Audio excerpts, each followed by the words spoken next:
I will be the first to admit that, as a kid growing up, I didn't view Diana Prince, also known as Wonder Woman, as a hero equal to the likes of Batman and Superman. The truth was, I just didn't know much about her. I had only ever seen her in the DC animated universe, where she usually played a supporting role to her male counterparts. So, when Warner Brothers gave Diana her own film as part of the DC Extended Universe, I was cautiously excited to dive deeper into Wonder Woman's backstory and character. When the movie was released to rave reviews, I bought my ticket and headed to the theater to see it for myself. The film had me from the first shot of Themyscira, Diana's island home. Is that lush flora and a gorgeous cerulean ocean in a DC film? These are stark departures from what we've come to expect. I can count the colors in this shot on one hand. The audience might not yet know what lies beyond Themyscira's shores, but these choices made the setting feel unique. As the island sequence continues, we are introduced to its residents, the mighty Amazons, a race of female warriors led by Queen Hippolyta, Diana's mother. We watch as the Amazons train, fight, and collaborate, and in this, we see the benefit of having a female director in the form of Patty Jenkins, the first woman to direct a major studio superhero movie. The Amazons are fierce and capable warriors, and this characterization is not addled by costumes that over-sexualize their bodies or a shot list full of this stuff. Nowhere is their prowess more evident than in the movie's first battle sequence. This scene was the best piece of sword and sandal action I've seen in a long time, with frequent but warranted use of slow motion that reminded me of 300, though with an appreciated lack of bearded men in leather speedos. After the battle, Diana and downed pilot Steve Trevor leave the island to find and kill Ares, the nemesis of the Amazons. As they travel, Diana asks many questions about the outside world. It becomes evident to Trevor that she doesn't understand the concepts of marriage, societal propriety, geopolitics, gender inequality, and why or even if men are necessary during sex beyond the purpose of procreation, which particularly troubles the fairly macho Trevor.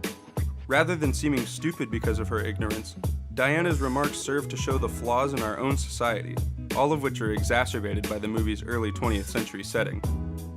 As the story unfolds, and Diana encounters more characters, she is acquainted with more of society's norms.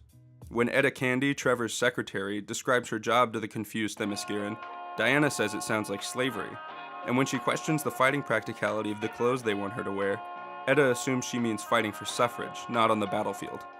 Diana walks in on a meeting of the British Imperial War Cabinet and becomes incensed when one of the generals acts as if his own life is more important than the lives of the soldiers he might be throwing away. She berates him, saying that a true leader would fight and die alongside their soldiers. When speaking to Trevor's mercenary friends Chief and Samir, she is confronted with the reality of ethnic and racial discrimination. Samir says that he wants to be an actor, but that he is not the right color. Chief tells her that he was drawn to the war because his people were driven from their home. When Diana asks who drove them away, he replies, Trevor's people. Probably the most impactful revelation comes from Diana's observation of the war itself. Massive collateral damage to innocent civilians, soldiers dying in the trenches from poison gas attacks, or losing limbs from injuries sustained fighting across the hellish no man's land. She sees the effects of post-traumatic stress disorder, called shell shock at the time, in the final member of their party, a Scottish marksman and alcoholic named Charlie.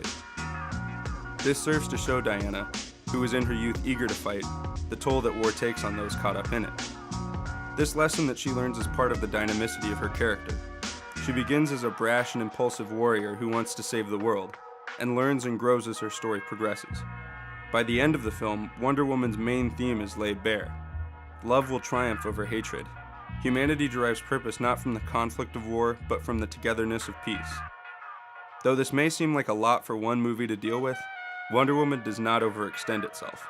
It knows what it wants to say, and it says it in an impactful way. DC seems to be listening to the criticisms many fans have lobbed at both Batman vs. Superman: Dawn of Justice and Suicide Squad, and has produced a movie that is relevant and important at a time when the Marvel Cinematic Universe seems to be losing that edge. Though it didn't earn as much as Guardians of the Galaxy Volume 2 on its opening weekend, Wonder Woman has been talked about a lot more.